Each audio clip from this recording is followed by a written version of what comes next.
레위기서 23장 33절로 43절 말씀 봉독하겠습니다. 여호와께서 모세에게 일러 가라사대 이스라엘 자손에게 고하여 이르라. 7월 15일은 초막절이니 여호와를 위하여 7일 동안 지킬 것이라. 첫날에는 성회가 있을지니 너희는 아무 노동도 하지 말지며 7일 동안에 너희는 화제를 여호와께 드릴 것이요 제8일에도 너희에게 성회가 될 것이며 화제를 여호와께 드릴지니 이는 거룩한 대회라. 너희는 아무 노동도 하지 말지니라.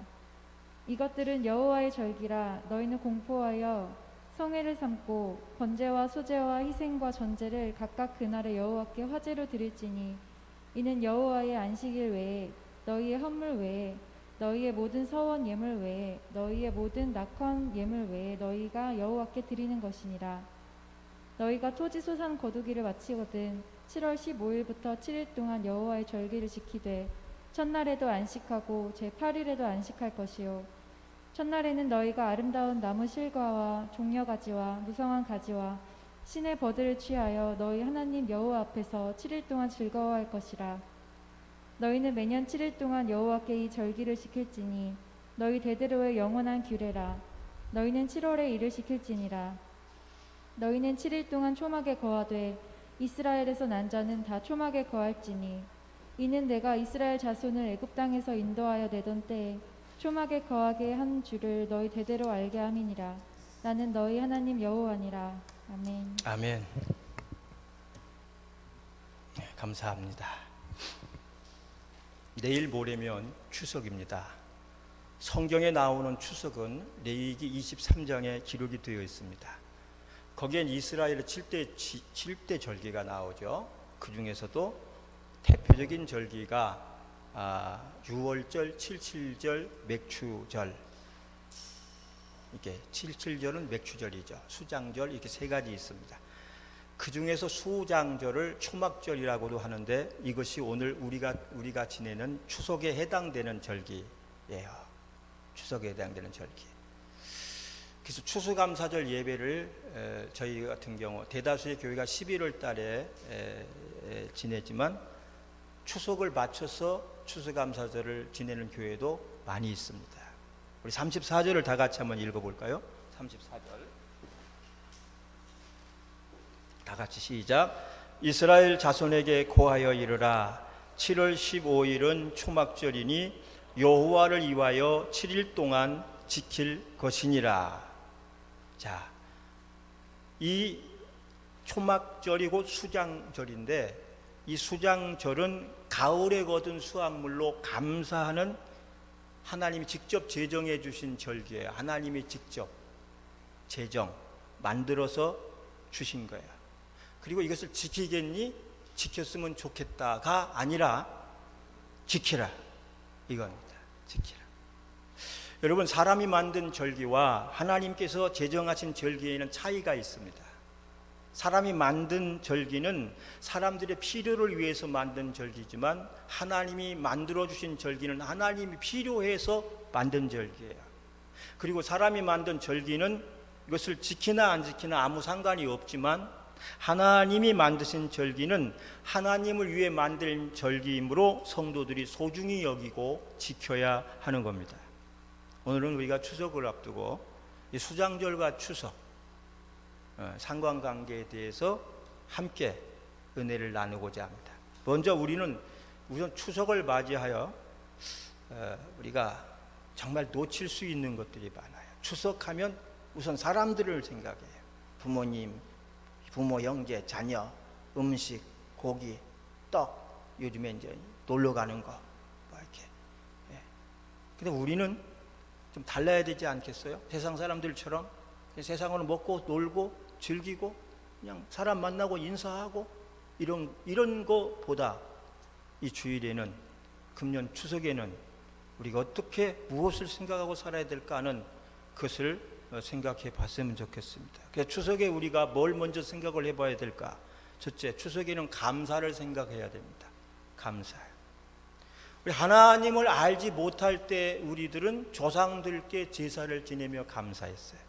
그러나 하나님을 알고 난 이후부터 우리는 하나님께 감사를 드리게 되었습니다.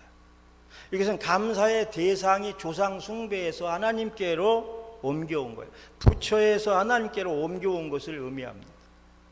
우리의 감사가 아침에는 조상신께 감사하고 저녁에는 알라에게 감사하고 절에 가선 부처에게 감사하고 산이나 바다에 가선 산신령이나 옥황상제에게 천지신명께 감사하면 되겠습니까? 안 되지요. 실제 미아리에서 점집을 성업 중인 한 사람 이야기를 들었는데 이렇게 얘기해요. 자기 고객 중에 단골이 있는데 이 단골 중에 주일 예배가 마치면 오는 권사들도 있다는 거예요. 은혜는 교회에서 받고 자기의 앞나는 점쟁이한테 물어본다는 거죠. 단골이래. 기독교의 미시나입니다. 감사의 대상과 자기 생명의 의뢰의 대상을 구분하지 못하는 어리석은 사람들이 아니겠어요? 성경을 한번 우리가 봅시다. 시편 107편 1절을 한번 보세요. 107편 1절 시작. 여호와께 감사하라. 그는 선하시며 그 인자하심이 영원함이로다. 안 보고도 애워지는 여호와께 감사하라. 그는 선하시며 그 인자하심이 영원함이로다. 그렇죠? 그 다음에 또 보세요. 118편 1절 다 같이 시작. 여호와께 감사하라. 저는 선하시며 그 인자하심이 영원함이로다. 또 그 다음에 한 절 136편 1절 다 같이 시작. 여호와께 감사하라. 그는 선하시며 그 인자하심이 영원함이로다. 뭐가 다르죠? 공통점이 뭐죠? 공통점 정도가 아니라 각각 다른 성경 구절인데 토시 하나도 틀리지 않고 누구께 감사하라는 거예요? 여호와께 감사하라는 거예요. 이 의미가 무엇이죠? 그냥 한 군데 써놓고 말지 왜 여러 군데 제가 찾은 것만 이것이지만 더 많이 있어요. 이것은 무엇이냐 하면 여기저기 다니면서 감사를 남발하지 말고 오직 여호와 하나님께만 감사를 드리라 이런 거예요. 여러분, 우리가 누구에게 감사를 드리냐가 그 사람의 마음이고 신앙입니다. 가을에 수확물을 가지고 누구에게 가느냐를 보면 알 수가 있어요. 알 수가 있어요. 부처한테 가면 부처의 사람이요, 알라한테 가면 알라의 사람이요, 여호와 하나님께 오는 사람은 하나님의 사람인 줄로 믿습니다. 오늘 우리의 감사의 대상은 부처도 아니요, 알라도 아니요, 지난 1년간 우리의 생명은 물론이거니와 먹이시고 입히시고 이 코로나로부터도 안전하게 지켜주신 여호와 하나님인 줄로 믿습니다. 근데 만일 우리의 이 감사가 방향을 잃으면 어떻게 됩니까? 방향을 잃어. 여호와를 향하지 못하고 다른 그 무엇인가 어떤 다른 곳으로 향한다면 어떻게 될까요? 거기는 하나님의 진노가 임합니다. 하나님의 진노. 감사의 방향을 잃으면 하나님이 미워하시네. 보세요. 출애굽기 34장 14절을 보세요. 출애굽기 34장 14절 다 같이 시작. 너는 다른 신에게 절하지 말라. 여호와는 질투라. 이름하는 질투의 하나님이라. 아멘. 너는 다른 신에게 절하지, 이 다른 신을 사랑하지 말라는 거예요. 다른 신에게 경배하지 말라. 다른 신에게 내 마음을 주지 마라. 왜?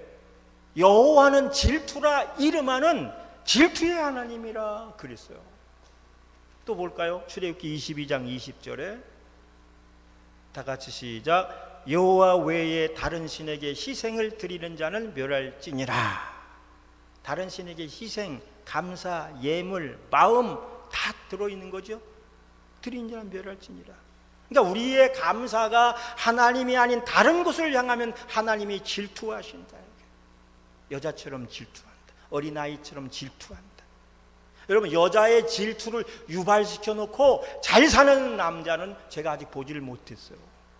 여자가 하늘 품으면 온유월에도 뭐가 내린다? 서리가 내. 그만큼 이 질투라는 것은 무서운 겁니다.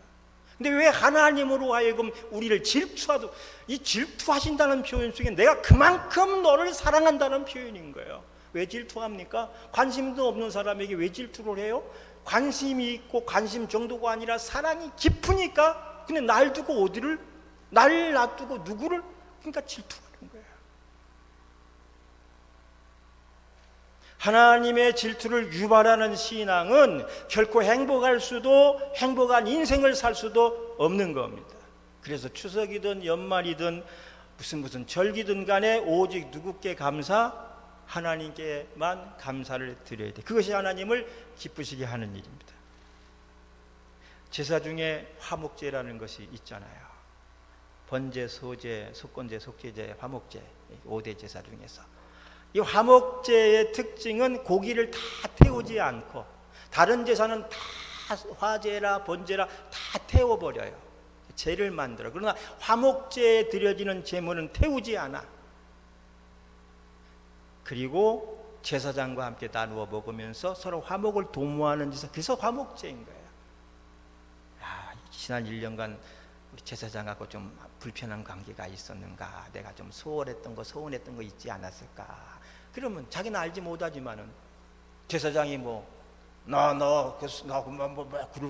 하나님의 종이 그런 이 제사를 통해서 하나님과 화목하고 또 화목한 거야.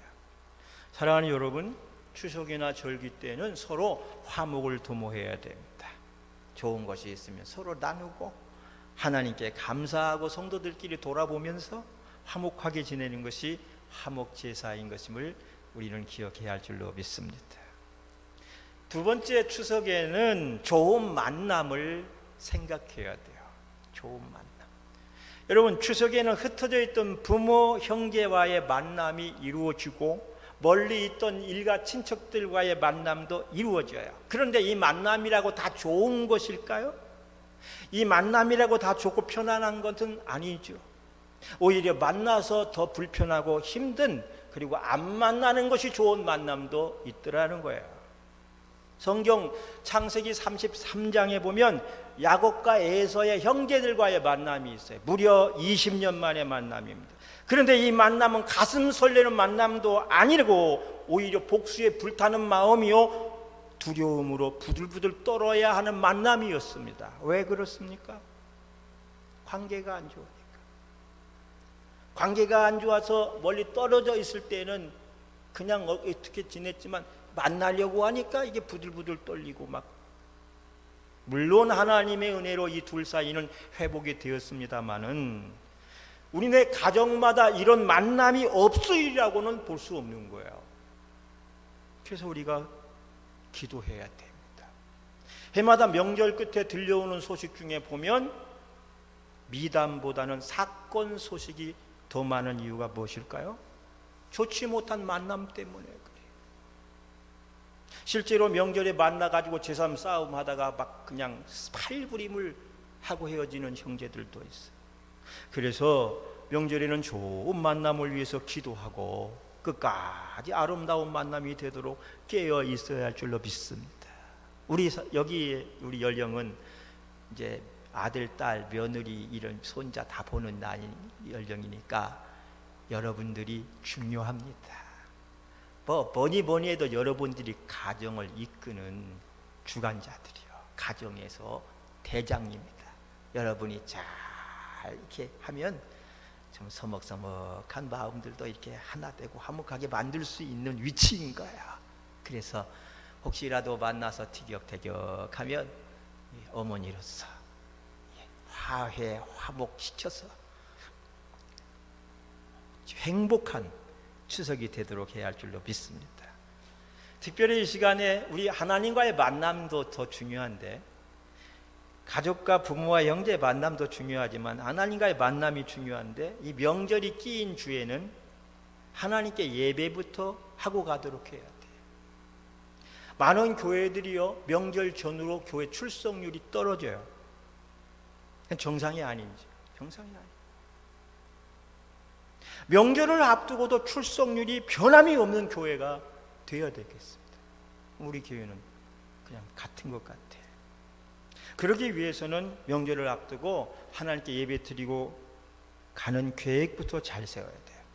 고향으로 가기 전에 하나님 먼저 뵙고, 부모님을 만나러 가기 전에 하나님부터 만나고 가는 이런 계획을 세워요. 그렇게 하나님과의 만남을 잘 갖고 나면 사람들과도 좋은 만남이 이루어질 줄라고 저는 믿습니다. 여러분, 솔로몬이 7년 대성전 역사를 마치고 방대하게 하나님께 제사를 드리고 나자 하나님이 너무너무 기쁘셨어. 사람 같으면 막 그냥 덩실덩실 춤을 추셨을 거야. 그래 하나님이 너무너무 기뻐하시니까 그 성전에 그냥 가득히 임재하셨다고 기록이 되어 있어요. 그러면서 하나님께서 음성으로 이제 솔로몬과 백성들을 향해 축복을 했어요. 그때 그 축복의 말씀을 마치 방명록에 남기듯이, 방명록에 어디 가면 우리 방명록 쓰지 않습니까? 그것처럼 남기신 말씀이 있어요. 그게 뭐냐 하면 역대하 7장 15절로 16절인데 한번 찾아보겠습니다. 역대하서 7장 15절로 16절, 이곳에서 다 같이 시작. 이곳에서 하는 기도에 내가 눈을 들고 귀를 기울이니 이는 내가 이 전을 택하고 거룩하게 하여 내 이름으로 영영이 있게 하였음이라. 내 눈과 내 마음이 항상 여기 있으리라. 아멘. 이곳이 어디 성전이에요. 성전에 내 눈과 귀가 항상 있고 마음이 있어 축복하시겠다는 거예요. 그래서 우리가 주님부터 먼저 찾고, 교회부터 먼저 찾고, 예배부터 드리고 하나님께 인사하고 다녀와야 돼요. 할렐루야. 세 번째, 우리가 추석에는 따라서 심판을 생각해야 됩니다. 갑자기 왜 심판일까요? 이걸 알면 돼요. 원래 수장절이 뭐 하는 날이죠? 뭐 하는 절기입니까? 수장절은 추수해서 알곡과 쭉정이를 나누는 날이에요. 알곡 쭉정이를 가르는 날이에요. 그래서 알곡은 소중하게 창고에 드리고 쭉정이는 골라서 밖에 불 태워버렸어요. 이게 수장절이요. 그래서 초막절에 초막에는 알곡과 곡식돌을 주렁주렁 매달아 놓고 지냈어요. 쭉정이는 불에 태워버립니다. 불에 태워진다는 것은 심판을 의미하는 거예요. 심판. 그래서 세례요한은 마태복음 3장 12절에 이렇게 말씀했어요. 다 같이 한번 보겠습니다. 손에 키를 들고 시작. 손에 키를 들고 저가 타작마당을 알곡은 모아 곡간에 드리고 쭉정이는 꺼지지 않는 불에 태우시리라. 저가는 예수 그리스도예요. 재림하시는 예수님은 알곡과 쭉정이를 나누고 쭉정이는 꺼지지 않는 불에 던지라. 그래서 예수님께서는 요한복음 7장에서 초막절에 성전에 올라가서 아주 중요한 교훈을 하시는데, 그것은 예수님을 배척하는 배척하는 유대인들은 쭉정이, 예수님을 찾아 나오는 일반 이들은 알곡으로 말씀을 하십니다. 알곡으로 심판을 얘기해요. 내가 오면 심판하시리. 양과 염소로, 알곡과 쭉정이로 심판하리라. 그러므로 여러분, 추석에 우리는 단순히 핵과일, 핵곡식을 먹으면서 맛만 느끼지 마시고 반드시 하나님의 심판을 생각하면서 경건하게, 자칫 명절 분위기로 흐트러질 수 있는 우리의 모습을 경건하게 단정하고 나아가야 할 줄로 믿습니다. 그 다음에 추석에는 천국을 생각해야 됩니다. 천국, 킹덤 오브 헤븐, 천국. 여러분, 구약의 하나님께서는 초막절에는 마당에다가 풀이나 나뭇잎으로 초막을 짓고 거기서 7일 동안 지내도록 하셨어요. 7일 동안. 천막이죠. 우리로 말하면 천막인데 천으로 된 거가 아니라 나뭇가지 풀잎으로, 나뭇잎으로 만든 초막인 거예요. 이유가 뭡니까? 이유가 중요해요. 이 이유는 너희들은 이 세상, 이 땅에서 나그네임을 기억하라는 거예요. 나그네인 거예요. 초막을 짓고 거기서 지내라는 것은 너희가 얼마나 고대강실 같은 집에 살든 무슨 양옥집에 살든 비싼 아파트에 살든 너희는 세상에 나그네인 것을 잊지 말고 기억하라는 거야. 나그네. 여러분, 베드로전서 2장 11절에 사랑하는 자들아, 나그네와 행인 같은 너희. 나그네와 뭐 같은? 행인이 뭐 그냥 길거리 돌아다니는 사람 인 것을 기억하라. 그런 너희를 권하노니 영혼을 거스려 싸우는 육체의 정욕을 지워라. 여러분, 우리가 나그네라고 할 때 이 세상은 우리가 영원히 살 곳? 아닌 것? 영원히 살 곳이 아니죠. 나그네인 우리가 살 영원한 집은 어느 곳이냐? 성경에서 그것을 따라서 본향이라 그래. 본향. 나그네인 우리가 살 집은, 살 곳은 이 세상이 아니고 우리가 가야 될 영원한 집은 본향이다 그래요. 그래서 11장 히브리서 11장 13절로 16절이 쭉 나와 있는데 16절만 우선 봅시다. 16절. 저희가 이제는 시작. 저희가 이제는 더 나은 본향을 사모하니 곧 하늘에 있는 것이라. 그러므로 하나님이 저희 하나님이라 일컬음을 받으심을 부끄러워 아니하시고 저희를 위하여 한 성을 예배하셨느니라. 그래. 저희가 이제는, 여기서 저희는 히브리서 11장이 믿음장 아닙니까? 히브리서 11장에 나오는 아브라함, 이삭, 모세 쫙 믿음의 유명한 위인들을 이야기하고 이들이 그 믿음을 지키기 위하여 말할 수 없는 고통과 고난, 막 죽고 다치고 막 채찍을 맞고 막 이렇게 한 그들을 말하는 거야. 그들이 더 나은 본향을 사모하였다는 거야. 하늘에 있는 집을 사모함으로 그 어려움을 견디고 이겼다는 거야. 할렐루야. 여러분, 우리는 모두가 이 땅의 나그네인 줄로 확신하십니까? 그래도 내가 이 집을 30년 동안 고생해서 만든 집인데 그래도 나그네. 그래서 이 땅에 아무리 좋은 집을 분양받고 살지라도 때가 되면 다 시들어버리는 초막집 같은 일시적인 집에 불과한 겁니다. 여러분, 마당에다가 지은 초막은 일주일이 지나면 다 시들고 볼품이 없어집니다. 모두 허물어져요. 그리고 볼품없이 허물어지는 그 초막을 보면서 안타까움에 눈물을 흘리는 사람은 아무도 없습니다. 왜냐하면 그건 당연한 거니까. 또 왜냐하면 이것이 다 시들고 허물어질지라도 나는 나의 본집으로 들어가면 된다라는 마음이 있기 때문에 그런 거예요. 마찬가지입니다. 바로 이 교훈이야말로 하나님께서 이스라엘로 초막절을 지키라고 하는 이유인 거예요. 왜 초막절을 지켜야 되느냐? 너희들이 왜 초막절을 지키라 이 말을 순종해야 되느냐? 그것이야말로 본향과 나그네의 인생을 깨닫고 이 세상 집이 아닌 영원한 본향을 사모하고 살라고 하는 그런 교훈을 주시기 위함이에요.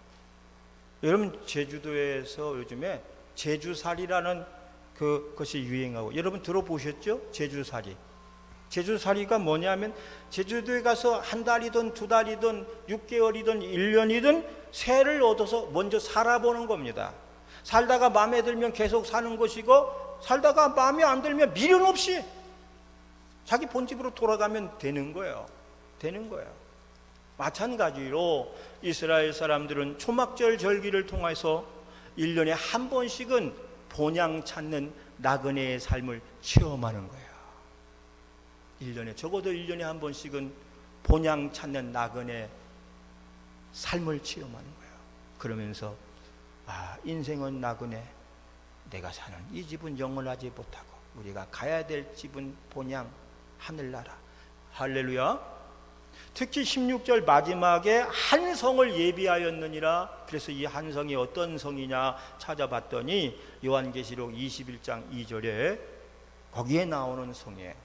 요한계시록 21장 2절에 나오는 거룩한 성 예루살렘, 꼭 하나님의 나라가 있는데 그 다음 절 2절 한번 볼까요? 또 내가, 시작, 또 내가 봄에 거룩한 성 새 예루살렘이 하나님께로부터 하늘에서 내려오니 그 예비한 것이 신부가 남편을 위하여 단장한 것 같더라.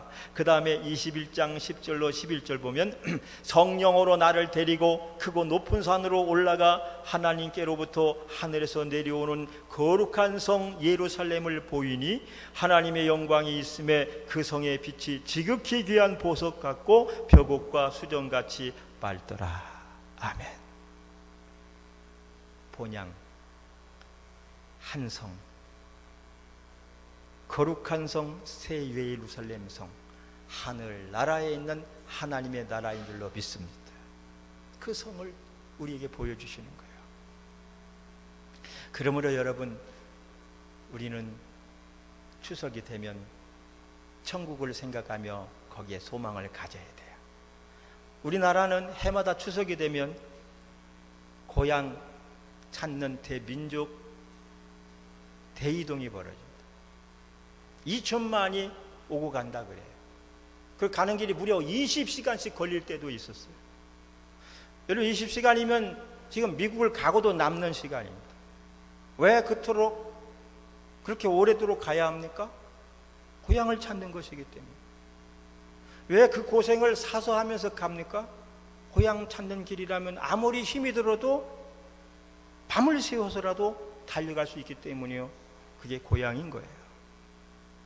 그런데 여러분, 우리에게는 고향 찾는 것보다 더 중요한 일이 있습니다. 그것이 무엇입니까?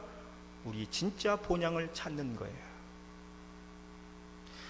여기 이미 그 본향을 찾는 분들은 앞으로 이 본향을 찾아야 할 사람들, 본향을 찾아줘야 될 사람들에게 이 귀한 본향 찾는 일에 여러분이 앞장서고 협조해 주시기를 바랍니다. 왜? 나 혼자 거기 가서 살려면 안 되잖아. 내 사랑하는 그분, 사랑하는 내 아이들 함께 본향에서 주님과 함께 살아야 되죠. 할렐루야. 그래서 여러분, 우리가 초막절의 절기, 초막절 절기의 가장 중요한 교훈은 우리는 모두 이 땅에 나그네고 우리가 가야 할 곳은 본향이고 영원한 천국임을 알려주시기 위함입니다. 우리 모두는 나그네 아닙니까? 아무리 분당, 반교, 제주살이가 좋다고 해도 그보다 100배, 1000배 더 좋은 것은 하나님 나라요 천국인 줄로 믿습니다. 여러분, 그것을 사모하며 나아가십시다. 마지막으로 추석에는 나눔을 생각해야 됩니다. 나눔. 추석은 나눔의 계절입니다. 그런데 사실은 안 좋은 일도 생기는 계절이기도 합니다. 빈부격차가 더 심해지는 절기요. 당신은 농경사회예요. 이 말씀이 기록이 되던 때에는 농경사회 대부분의 사람들이 농사를 지어요. 그런데 농사를 지어서 많이 추수한 사람들은 더 부자가 됐지만 추수할 것이 없는 사람들은 여전히 가난한 채 남아버려요. 가난한 사람들에게는 명절이 더 괴로워. 명절이 안 왔으면 좋겠어. 있는 사람들은 신나는 거죠. 걷어들인 것 가지고 번 돈으로 쓰고. 그래서 하나님께서는 추수를 하고 농산물을 거둬들여도 여전히 가난을 못 면하는 이들을 위하여 법을 하나 만들어줬습니다. 어떤 법입니까? 추수할 때 10분의 1가량은 남겨두고 모퉁이의 것들은 가난한 자들을 위해서 거두지 말라는 법입니다. 이게 법이에요. 레위기 19장 9절 말씀을 우리 함께 보겠습니다. 레위기 19장 9절. 너희 땅에, 시작. 너희 땅에 곡물을 벨 때에는 너는 모퉁이까지 다 거두지 말고 너의 떨어진 이삭도 줍지 말며 너의 포도원 열매를 다 따지 말며 너의 포도원에 떨어진 포도도 줍지 말고 가난한 사람과 타국인을 위하여 버려두라. 나는 너의 하나님 여호와니라. 아멘. 이렇게 하라고 하시고 맨 마지막에 나는 너의 여호와 하나님이니라. 이거 도장 찍는 거예요. 여호와 하나님의 말이니라. 이것은 지키라는 거예요, 말라는 거예요? 지키라는 거예요. 해도 되고 안 되고 된다는 거예요? 안 지키면 안 된다는 거예요. 가난한 사람들을 위해서 나누는 것은 적선이나 어떤 나눔의 어떤 행위가 아니라 하나님의 관심이 부자보다 가난한 사람들에게 있기 때문에 그들을 향하여 너의 마음을 나보다 낮고 헐벗은 사람들을 향하여 나누어주는 일에 힘을 쓰라는 주님의 말씀이, 한마디로 말해서 부자나 빈자나 서로 나누면서 살아라. 아멘. 여러분, 우리말에 이 추석에 쓰는 말 중에 제일 많이 쓰는 게 뭐죠? 더도 말고 덜도 말고 뭐만 같아라? 한가해 같아라. 그래, 그래도 역시 있는 사람들의 말이죠. 여전히 어렵고 가난하고 고통에 처해 있는 사람들은 이렇게 말하죠. 추석이 없었으면 좋겠어요. 추석날 잘 부르는 노래 중에 달달 무슨 달 쟁반같이 둥근 달 있죠. 근데 어려운 사람들은 이 노래도 이렇게 바꿔 부르는데 달달 무슨 달 통장같이 텅 빈 달.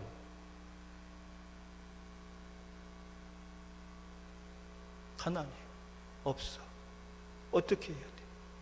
추석은 그래서 나누는 절기, 수장절은 나눔의 절기, 나눔을 실천하는 절기. 그렇게 하나님 만들었어요. 우리도 추석에는 두루두루 서로가 나누고 돌보며 그렇게. 아멘. 아멘. 우리나라 일찍이 설에는 동전 닮은 떡국을 끓여 먹었어요. 왜 동전을 길쭉하게 안 자르고 동그랗게 써는지 아세요? 아시죠? 동전처럼 이거 많이 먹고 부자 되기를 희망해서 그렇게 썰었어요. 그럼 추석에는 왜 송편을 먹을까요? 추석에 먹는 송편은 재료들이 많이 들어가. 송편 속이죠? 송편 속이 그렇게 다양하게 많은 이유가 뭔지 알아요? 이 집 저 집 넣는 속이 다 다르니 나누어 먹으면서 그 맛을 좀 알아라 이 얘기예요. 여러분 송편 속에 뭐 들어가죠? 아까 우리 권사님 송편 이렇게 사주셨어요. 이제 올해는 송편 안 사 그것만 먹어도 될 것 같아요. 송편 속에 뭐가 들어가죠? 네, 깨 들어가. 또 팥이 들어가냐? 콩 들어가. 또 밤 들어가. 또 뭐 들어가요? 지역마다 조금씩 또 달라. 깨, 밤, 콩은 기본인 것 같아. 그런데 심지어 거기다 뭐 꿀을 넣기도 해. 꿀을 넣기. 그 상대방은 지금 상대방이 가져온 건 뭘 넣는지를 몰라요. 그러나 나누어 먹으면 알게 되는 거예요. 나누어 먹으면. 여러분 형제와 이웃에 대한 사랑도 나누어 먹을 때 그 사랑을 알게 되는 거예요. 여러분 이렇게 추석은 나누는 절기입니다. 나누며 보내는 절기가 초막절인 것처럼 나누며 보내는 추석절이 되기를 바랍니다. 부모, 형제 간에도 그리고 이웃에게도 서로 배려하는 마음과 나눔의 마음이 필요합니다. 여러분 오늘 말씀대로 우리 말씀을 잘 생각하면서 지키면 이번 추석 더 행복한 절기가 될 줄로 믿습니다. 추석에는 뭘 생각해야 되죠? 감사를 생각해야 돼요. 그 다음에 좋은 만남을 생각해요. 그 다음에 세 번째 심판을 생각해요. 그 다음에 천국을 생각해요. 마지막은 나눔을 생각해요. 이 나눔. 미국의 어느 명절을 앞두고 유명한 잡지 리더스 다이제스트에 실린 글입니다. 요즘엔 그 책 보기가 힘들어요. 나 어릴 때는 막 집집마다 막 젊은 청소년들마다 그 책 한 권씩 갖고 다녔거든. 한글판, 영자판, 리더스 다이제스트. 아주 볼거리, 읽을 거리가 너무 많았는데 거기에 이런 글이 실렸습니다. 어느 공장지대에 세워진 교회에서 생긴 일이에요. 경기가 너무나도 안 좋았어요. 수많은 노동자들이 실직을 했습니다. 모두 살림살이가 말이 아니었고 심지어는 굶는 사람들도 많았습니다. 그러던 어느 주일 예배를 드리던 중에 한 신사가 모자를 들고 일어나서 광고를 했습니다. 이 모자 속에는 5달러짜리 돈 100장이 들어있습니다. 모두 500불입니다. 저는 우리 교회에서 단 한 번도 좋은 일을 해본 적이 없는 사람입니다. 그래서 오늘은 큰 마음을 먹고 좋은 일을 하려고 왔습니다. 이 돈을 찾아와 이 돈이 든 모자를 여러분에게 돌리려고 하는데 모두가 저의 성의로 알고 한 장씩 가져가 주시면 저를 행복하게 해주는 일이라고 전 생각하겠습니다. 그리고 나서 교인들에게 이 돈이 든 모자를 돌렸어요. 그랬더니 모자가 돌아갈 때 어떤 이는 돈을 꺼내가는 이가 있었고 어떤 이들은 그 아름다운 마음을 보면서 오히려 돈을 집어 넣는 사람들도 있었어요. 그리고 모자가 한 바퀴 다 돌고 난 다음에 그 모자 속을 보니까 거기에는 무려 1000달러가 넘는 돈이 들어있었습니다. 500불에 배가 넘는 돈이 들어있었던 거예요. 와. 그때 목사님이 한 말씀합니다. 우리 교회는요 가장 아름다운 교회입니다. 남의 교회지만 아멘 하셔야 되잖아요. 아멘. 남의 일이지만 아멘도 하고 아멘. 나눠 주려고 줬는데 오히려 넘쳐났어. 근데 여러분 우리 새로운 교회 교인들도 더 아름다운 교회인들도 믿습니다. 자기 일이니까 아멘을 못하지. 그래도 크게 용기 내서 합니다. 아멘. 아멘. 우리 교회가 제가 볼 땐 더 아름다운 교회. 제가 지난주 설교 중에 성령님이 주신 감동이 하나 있다고 그렇게 말씀을 드렸잖아요. 그리고 그 성령이 주신 감동은 성령이 주신 감동이라면 나 한 사람에게 오는 게 아니라 듣는 모든 이들의 마음에 같이 전달이 될 것이라 그랬잖아요. 그랬죠? 근데 그것은 사실이었습니다. 지난 주간에 그 성령의 감동을 받은 분들 중에 어떤 분이 10만 원을 보내왔어요. 그리고 또 한 분은 100만 원을 보내왔어요. 익명이라 제가 누구라고는 말하지 않을 겁니다. 그분들은 이렇게 앉아서 광고 때는 안 했어요. 광고를 들은 것도 아니고 설교 말미에 한 5분 정도 제가 지난 지원금 너무 감사한데 이거 나 혼자 쓰기 미안하고 교회 형편도 어려운데 내가 이만큼 헌금을 하고 싶은 마음이 들었다. 그래서 하나님을 드리고 나머지는 떳떳하게 쓰고 싶습니다. 이렇게 얘기했잖아요. 그런데 밤새도록 하나님이 그 마음을 여러분들과 나누라고 했다. 성령의 감동이었는데 그게 나 혼자 느낀 감정이 아니고 성령이 주신 감동이라면 같은 감동을 받는 이들이 있을 거라고 그렇게 말씀을 드렸잖아요. 그런데 설교를 직접 들은 분들도 아니고 온라인 설교 끝에 그러니까 설교를 끝까지 잘 들었던 거예요. 그분들은 끝까지 떤 분들이 감동을 받고 연락도 없이 이렇게 온라인 헌금으로 들어왔어요. 저는 이렇게 성령이 하신 일을 보고 깜짝 놀랐어요. 그걸 기뻤어요. 그분들께 감사를 드리면서 이 모든 영광은 누구께? 하나님께 돌려야 되겠다고 생각했어요. 할렐루야. 우리 하나님께 영광의 박수 돌렸으면 좋겠어요. 아멘. 이게 좋은 교회예요. 우리 교회는 정말 성령이 진한 감동도 주고 그 감동이 연쇄적으로 나타나기도 하고 강제하지 않아도 이렇게 하나님의 은혜가 아름아름 이렇게 일어나서 교회 사랑, 하나님 사랑을 우리가 나눌 수 있는 교회가 진짜 좋은 교회입니다. 여러분, 우리 모두 이 추석에는 금년의 성도들의 추석절인데 이 수장절 추석에는 감사를 생각하고 좋은 만남을 생각하고 하나님의 심판도 생각하고 또 하나님 나라 천국도 생각하고 나눔도 생각하면서 보내며 승리하고 오시기를 주님의 이름으로 축원합니다. 다 같이 일어나시겠습니다.